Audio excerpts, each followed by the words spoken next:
Hi అండి, నమస్తే అండి. ఈరోజు టమాటో పచ్చడి చేస్తున్నాను. ముందుగా జీలకర్ర వేశాను. జీలకర్రని కొంచెం దోరగా వేయించి తరువాత మనము ఎండుమిర్చిని వేసుకొని బాగా వేయించాలి. కొంచెం పచ్చి వాసన పోయేదాకా వేయించేసి మనము తరువాత అందులోకి ఆయిల్ వేసుకోవాలండి. బాగా వేగనిస్తున్నాను. టమోటోలు, చింతపండుని రెడీ చేసుకున్నాను. చూస్తున్నారు కదా. ఇప్పుడైతే ఆయిలు మనము ఒక చిన్న గుంతగంటలాగా ఉంటుంది కదా, దాంతో ఆయిల్ వేసాను. అదిగోండి, కొంచెం వేసాను ఆయిలు.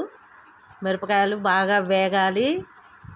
జీలకర్ర, మిరపకాయలు వేగిన తరువాత చిన్న మంట మీద వేగించుకుంటే పచ్చడి బాగుంటుందండి. చూసారా.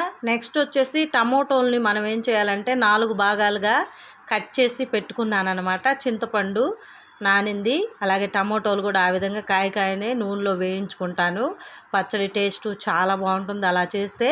ఇక మన ఇష్టం అండి. తాలింపు వేసుకునే వాళ్ళు ఎవరైనా తాలింపు వేసుకుంటే వేసుకోండి, లేకపోతే లేదు.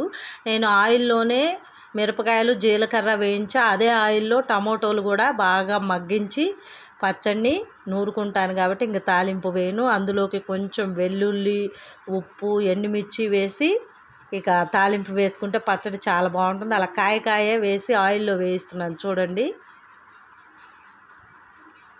చాలా బాగుంటుంది ఫ్రెండ్స్ ఈ పచ్చడి. పప్పులోకైనా, ఉట్టిదైనా, లేకపోతే ఏదైనా టిఫిన్స్లోకైనా. రేపు ఇడ్లీకి వేసాను నేను. ఆ ఇడ్లీలో కూడా ఈ పచ్చడి పనికి వస్తుందని చెప్పేసి నైట్ అది చేస్తున్నాను అనమాట. పచ్చడి చాలా బాగుంటుంది ఫ్రెండ్స్. ఒకసారి ట్రై చేయండి మీరు కూడా. నచ్చితే మాత్రం మన రవి అందుగుల ఛానల్ని లైక్ చేసి షేర్ చేయండి. ఇక్కడ టమోటోల్ని మూత పెట్టి చిన్న మంట మీద మగ్గిస్తున్నాను. వెల్లుల్లి, ఉప్పు, ఎండుమిర్చి కావాలి. ఇంకా పచ్చడి మిక్సీ పట్టుకోవటమే. ఆ పచ్చడి ఘాటుకి ఇక దగ్గు కూడా వస్తుందన్నమాట. ఏదైనా మిరపకాయలు వేయించినప్పుడు అలా దగ్గు వస్తుంది కదా. అవునంటారా ఫ్రెండ్స్, కాదంటారా కామెంట్ చేయండి.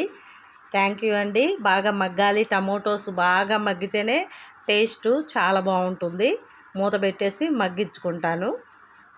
ఇక బాయ్ బాయ్ ఫ్రెండ్స్.